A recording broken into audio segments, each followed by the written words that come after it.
Good morning. तर आजचा दिवस खूपच इंटरेस्टिंग असणार आहे, कारण आज सकाळपासूनच सुरू झाली आहे आमच्या ट्रिपची एक छोटीशी प्लॅनिंग. ट्रिप म्हटलं की फिरण्याची एक्साइटमेंट तर असतेच, पण त्याआधी तयारीसुद्धा तेवढीच करावी लागते. घरची तयारी, खाण्यापिण्याची तयारी आणि बाकीच्या सगळ्या छोट्या मोठ्या गोष्टी आधीच करून ठेवाव्या लागतात. आणि आज मी घरची सगळी कामं आणि स्वयंपाक सगळं शक्यतो तितकं आधीच आटपून घेतलेलं, म्हणजे नंतर ट्रिपच्या पॅकिंग आणि प्लॅनिंगकडे व्यवस्थित लक्ष देता येते. आणि सगळं करून झाल्यावर आता फक्त खीर बनवायची बाकी होती, म्हणून म्हटलं आज आधी ते खीर बनवून घेते. बरेच दिवस झाले काहीतरी गोड खाल्लं नव्हतं आणि आज दूधसुद्धा थोडं एक्स्ट्रा होतं, त्यामुळे म्हटलं दूध आहेच तर त्यापासून काहीतरी खीर बनवून घेते. म्हणून आज काहीतरी वेगळं म्हणून शेवळ्यांची खीर असं बनवायचं ठरवलं. मी खीर बनवताना सगळ्या गोष्टी व्यवस्थित भाजून घेते आणि ज्या शेवळ्या असतात ना त्या नीट भाजल्या गेल्या तर ते खीरची जी टेस्ट असते ना एकदम छान लागते. म्हणजे त्याचा जो फ्लेवर असतो ओरिजिनल तुपामध्ये भाजल्याचा तर तो खूप टेस्टी लागतो. म्हणून थोडा वेळ लागला तरी मी शेवळ्या व्यवस्थित भाजूनच घेते. आणि आजच्या व्हिडिओच्या सुरुवातीला तुम्ही माझा छोटासा जो इंट्रो पाहिला असेल ना, तर खरं सांगा मला नेहमीपेक्षा काहीतरी थोडं वेगळं करायचं होतं, म्हणून मी माझ्या भावाला म्हटलं की माझ्यासाठी थोडाफार असं छोटासा इंट्रो बनवून दे म्हणून. आणि त्याने इतका छान इंट्रो बनवून दिला ना, मला खरंच खूप छान वाटलं. आणि तुम्हाला कसा वाटला तो इंट्रो ते मला कमेंटमध्ये नक्की सांगाल. तुम्हाला आवडला असेल तर तेही सांगाल आणि इम्प्रूव्हमेंट काही वाटत असणार तर ते सुद्धा मला कमेंटमध्ये सांगाल, कारण तुमच्या फीडबॅकमुळे मला माझ्या व्हिडिओमध्ये काही काही गोष्टी नवीन ॲड करायला खूप आवडणार.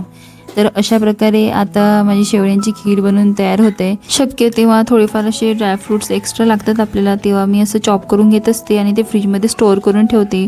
त्याचा खूप फायदा होतो, विशेषतः सणवार वगैरे असताना तेव्हा अचानक काही स्वीट बनवायचं असलं तर ऐनवेळी आपल्याला काजू आणि बदाम अशी बारीक चॉप करून घ्यायची गरज पडत नाही. तर असे सगळे ड्रायफ्रूट्स मी आधीच चॉप करून ठेवून देत असते फ्रीजमध्ये.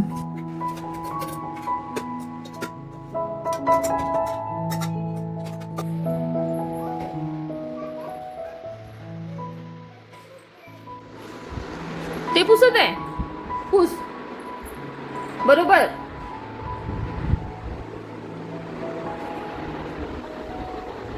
तू ते पुसलं बरोबर.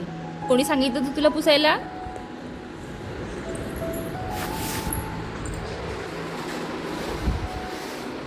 कोणी सांगितलं तर ते पिल्लू?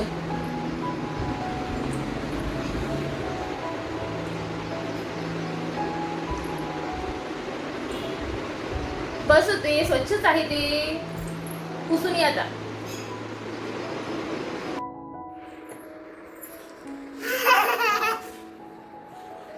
आम्ही सुटकेस काढली पॅकिंगसाठी आणि त्या सुटकेस सोबत काय करणं सुरू आहे बघा. पिल्लू बॅग कोणाची आहे? बॅग कोणी काढली ही? सगळे अल्फाबेट्स नंबर्स अरेंज करून ठेवून दिले. कोणी केले हे? काकाने केलं. का बरं दुसऱ्यांनाच नाव देते नेहमी? कोणी केलं ते? नानीने केलं होता. बरं, अजून अजून अजून काहीही काम केलं आम्ही की आम्ही दुसऱ्यांनाच नाव देणार.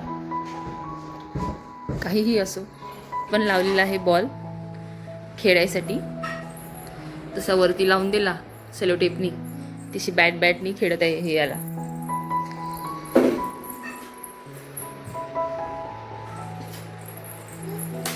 व्हेरी गुड, ये व्हेरी गुड. अजून अजून हात दुखला. बर बर, अजून थांबव त्याला. व्हेरी गुड, व्हेरी गुड, छान छान छान.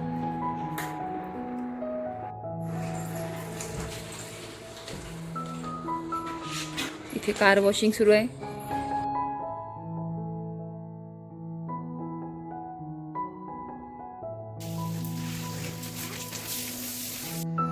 तर आता वाजले आहे 5. आम्ही जेवण वगैरे करून थोडाफार आराम केला मस्त, कारण खूप दिवस झाले एक्झर्शन सुरू होतं आणि दगदग वगैरे, त्यामुळे कसं थोडंफार बरं नव्हतं वाटत. म्हणून म्हटलं समोर प्रवास पण आहे, म्हणून थोडाफार आराम करून घ्यावं. आणि आता मग थोडं पॅकिंगचं पण काम होतं ते करून घेते म्हटलं. मी पण उठलेली आहे आता, थोडंफार तिचं खेळणं सुरू आहे मस्त. आणि काही प्रिपरेशन वगैरे करून ठेवायचं ते मी दुपारीच करून घेतलेलं होतं, म्हणून म्हटलं थोडं निवांत पॅकिंग करते आरामशीर. काही गोष्टी ज्या पॅकिंगच्या आहे त्या मी काल रात्रीच काढून ठेवलेल्या त्या फक्त बॅग काढायची होती त्यामुळे ठेवायची राहिलं. आता बॅग पण काढून दिली यांनी. यांचं कार वॉशिंग सुरू आहे. कार वॉशिंग वगैरे झाल्यावर ते पण निवांत होतात, म्हणजे पिल्लूला वगैरे बघायला कोणा कोणी पाहिजे असतं. नाही तर तिचं असं बॅगमध्ये सामान टाकायचं आपण, ते बॅगमध्ये तिने काढायचं, म्हणजे आपण टाकायचं तिचं काढायचं काम असतं, असं नेहमीच असतं. त्यामुळे म्हटलं नको रिस्क नको घ्यायला, कारण लांबचा प्रवास असल्यामुळे ना आपण कुठली गोष्ट विसरायला नको आणि आठवणीने आपण सगळ्या गोष्टी टाकून देतो. आणि त्यामुळे कसं एक आणखी गोष्ट म्हणजे की माझ्याकडे ऑलरेडी एक लिस्ट तयार असते मोबाईलमध्येच. मी नेहमीच तर माझं ना नेहमीच असं राहते की मी एक ट्रॅव्हलिंग लिस्ट नेहमीसाठी तयार करून ठेवत असते. मग ती कुठली पण असो, एक स्पेसिफिक ट्रॅव्हलिंग लिस्ट असली आपली रेडी, तर आपण केव्हा पण ट्रॅव्हलिंगमध्ये असलो किंवा कुठे जायचं असलं तर आपल्याला पटकन ती गोष्ट आपण पॅक करून घेऊ शकतो. असं मोबाईलमध्येच प्रिपेअर करून ठेवू शकते. कारण तुम्ही पण मोबाईलमध्ये म्हणा किंवा बुकमध्ये म्हणा, बुकमध्ये केलं ना तर आपल्याला सहसा आपली बुकच दिसत नाही वेळेवर. त्यामुळे मोबाईल कसा आपला नेहमी हँडी असतो आणि आपल्याला आठवलेली गोष्ट आपण पटकन तिथे अरेंज करून घेऊ शकतो. त्यामुळे मोबाईल मला नेहमी कम्फर्टेबल वाटतो. आणि सोबत हेच की कुठे जायचं असलं म्हणजे कसं, आता मी सासरी जाते तेव्हा सासरी इतक्या वस्तू लागत नाही, त्यामुळे सासरीची वेगळी लिस्ट की थोडीफार गोष्टी, मेडिसिन झालं, जे आपले सॉक्स वगैरे झाले आणि काही गोष्टी झाल्या एसेन्शियल ज्या आपल्याला लागतातच कुठेही जाऊ म्हणा, तर त्या गोष्टी मी त्या लिस्टमध्ये ऑलरेडी मेन्शन करून ठेवून देत असते. सपोज आता बाहेर कुठे गावी जात आहे तर तिथे त्या गोष्टी वेगळ्या लागतात आपल्याला, ज्या आपल्याला आधीपासून प्रिपेअर पाहिजे असतात, जसे आपल्या एसेन्शियल्स असतात सगळ्या गोष्टी, तर त्या आधीपासून प्रिपेअर करून ठेवलं तर ते बरं राहतं, म्हणजे आपल्याला ऐन वेळेवर गडबड वगैरे होत नाही. म्हणून मी ट्रॅव्हलिंग लिस्ट ऑलरेडी मोबाईलमध्येच करून ठेवत असते. एक मिनिट दाखवते तुम्हाला एक डेमो. तर इथे तुम्ही बघू शकणार अशा टाईपमध्ये थोडीफार अशी लिस्ट तयार असते माझी मोबाईलमध्येच ऑलरेडी. मग आपल्याला त्यानुसार आपण त्या गोष्टी घेऊ शकतो. म्हणून म्हणजे आपण कसं निश्चिंत राहतो. आता बघा उद्या निघायचं आहे आणि मला आता पॅक करून वगैरे सगळ्या गोष्टी भरणं आहे.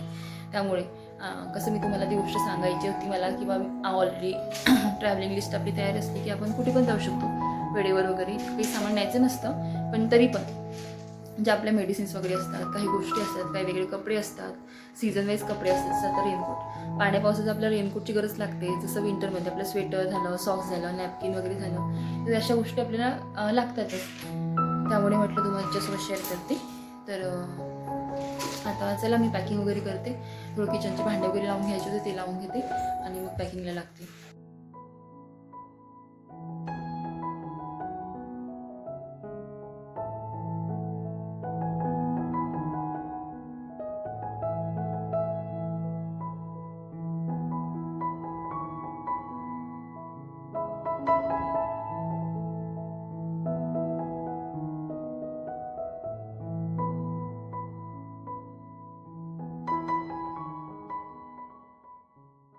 आता वाजले जवळपास 11:30. कारण इतकं डोकं दुखत होतं की भयंकरच. त्यामुळे काहीच करायची इच्छा नव्हती आणि तरी थोडीफार काम वगैरे केले. कपड्यांचं काम होतं काहीतरी, थोडंफार स्टिचिंग वगैरे करायची होती, ते करून घेतली आणि जेवण बनवलं. सिंपल तसं जेवण खिचडीच बनवलं होतं. त्यामुळे म्हटलं काही इतकं काही नाही आहे. आणि मोबाईल ना इतका फुल झालेला होता. आता कसं काही शूट वगैरे करायचं असलं की आपण मोबाईल पटकन शूट करतो, त्यामुळे कसं लवकरच फुल होऊन गेला. आणि आधीच्या पण गोष्टी डिलीट करायच्या होत्या, त्या आपण डिलीट केल्या आणि बाकी गोष्टी ट्रान्सफर करून ठेवल्या हार्ड डिस्कमध्ये. त्यामुळे मोबाईल कनेक्ट होता लॅपटॉपला. मग म्हटलं जाऊ दे, आता नंतर शूट करते. आणि आता बस बॅग पॅकिंगला बसते. आता सगळं सामान हे ह्या गोष्टी आता हे सगळं पॅकिंग करून घेणं आहे मला. चला, ॲज युजल माझी नेहमीची बॅग ही, याचं मी 3 सेट घेतलेला होता लग्नामध्येच. तर आता हा एक मीडियम साईजचा मी हा यूज करते. पिल्लूचं आणि माझं यामध्ये मावून जातं. सोबत अहोनी याच्यामध्ये टाकलं आहे, यांचे कपडे सगळे यामध्ये येऊन गेले आहेत. सोबत डायपर बॅग पण असते का, पिल्लूचं जेवण वगैरे सगळं मी यामध्येच पॅक करून घेतलं आहे. आता कपड्यांसाठी ही बघती म्हटलं तर एवढे कपडे वगैरे सगळं अरेंज झाले पाहिजे, सामान वगैरे सगळंच. चला भरते.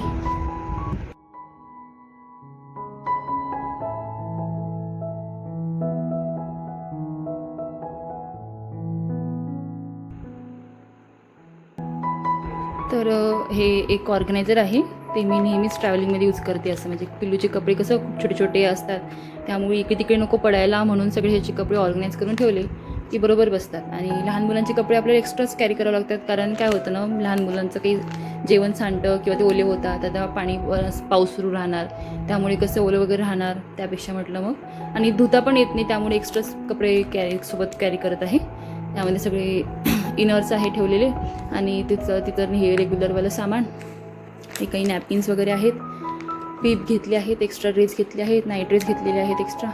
बस असं हे तिचं पॅकिंग. असं याला व्यवस्थित झिप वगैरे करून ना व्यवस्थित बसतं.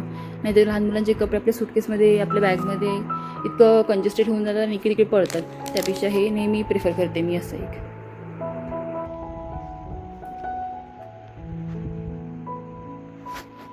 आणि असे काही पाउचेस असते ते पण कॅरी करत असते सोबत.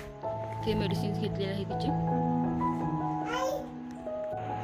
असे कपडे अरेंज करून घेतले आहे व्यवस्थित, म्हणजे आपल्याला कळतं की कुठले कपडे घ्यायचे आणि कुठले कपडे आपण कुठल्या दिवशी घालू शकतो. असे जर फोल्ड करून ठेवले तर बरोबर पडतात आपल्याला घ्यायला. आणि असे पाऊच ठेवले आहे, यामध्ये इनर्स ठेवले आहे.